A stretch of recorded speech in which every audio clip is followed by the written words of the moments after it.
Hello friends, Rich here with another GRM staff training. Remember our purpose, our goal is to help individuals and our communities to flourish with God leading the way. I know we have a more complex, normal mission statement, but if you can just remember that is our purpose. That is why we exist, to help individuals and our community to flourish with God leading the way. Well, today's training is going to begin a series on leadership traits. There'll be 16 of them before we're all said and done, and we'll have 16 leadership traits. And today we're going to talk about one of them that is key to being an effective leader is our decision making. I also, before I get into it, would like to point out our GRM leadership logo. It is a towel and in a bowl, which means we are servant leaders. We are working to serve those in our community and those individuals we are serving, and allowing God to show us how best to serve. Keep that in mind. We have got to always be serving. So as we're doing this decision-making process, we want to become better at decision making because our decisions are going to impact the future of other people. Whether that's our own selves, our family, but most of the time we're talking about a work environment here where it's going to impact the future of some of our shelter guests and those others that we are serving. So the system I'm going to show you today and talk to you about is our STAR system. This is a process for decision making. Now, it's going to take me longer to describe it than it's going to take in real life once you practice it and made this part of your everyday life. So understand that. So this is going to sound like it's going to take forever. And the first several times until you get this ingrained into your system will take a long time. But eventually, this is almost lightning fast, and you'll be able to do it pretty quickly. So first of our STAR, S, is our situation, just the facts. So Joe said Mike did this. This is a fact. He said it. The fact is not that he did it, but that he said it. And if you have other facts that are involved, you're going to make a list. So actually write out S. Here's the situation. Mike said this. Mark said this.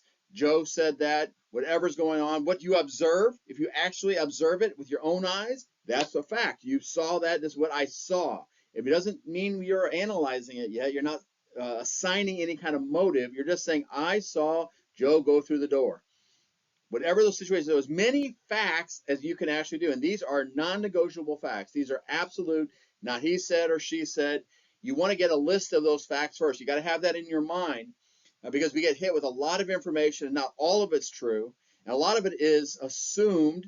They said this or they did this and they meant something else. We don't know those details. But right now, we're just going to focus in on the facts. So that situation, you're going to make a list of that. All those facts you can put together. And then our T is STAR. ST is our thoughts. What do you think about this? What are your initial thoughts? You know, Joe said this about Mike. Joe already doesn't like Mike, so that's part of my thoughts. I know that Joe and Mike don't like each other. There's probably something else going on. It doesn't mean Joe's lying. It just means they don't like each other. And so I want to make a note of that. Then, Joe walked through the door, and he was going to come beat somebody up. Well, that's a thought. Maybe you thought he had an angry look on his face. This is where you start to assign some of those motives. Just capturing those thoughts. It's not saying your decision is going to be based totally on that. Remember, we got our facts, and now we got our thoughts that go with that. So that's our S and our T.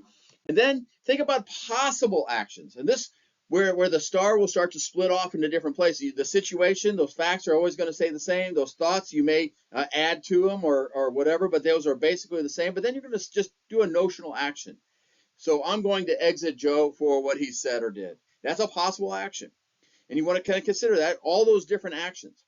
And what I would like us to get in the practice of doing is consider what is the best action for that individual, what's the best action for the community, the shelter itself as a whole, what's the best action to do for our own well-being, and whatever that might be. So we're going to have several different actions. And then we move to our R.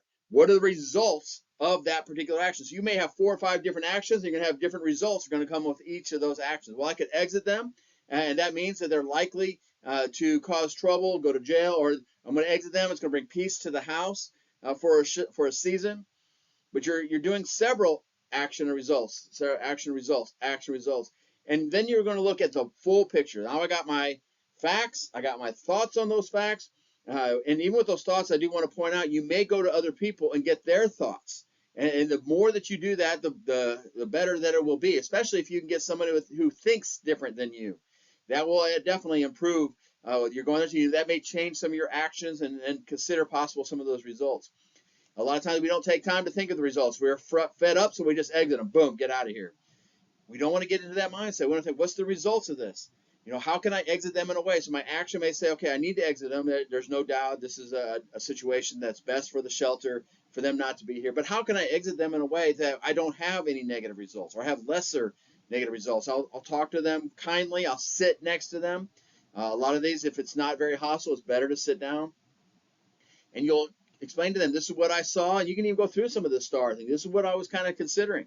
And then they will see that you aren't just doing this because you don't like them. They're going to actually understand that you actually care about them. So that's the STAR format of decision making. Hopefully that will improve as we go along. But decision is one of our leadership skills we're going to be talking about. So thank you so much for taking time to watch this. I hope you will continue to learn and grow. We need to be constantly learning and growing. I also encourage you to go out and get a library card if you don't already have one. Our library is a great system.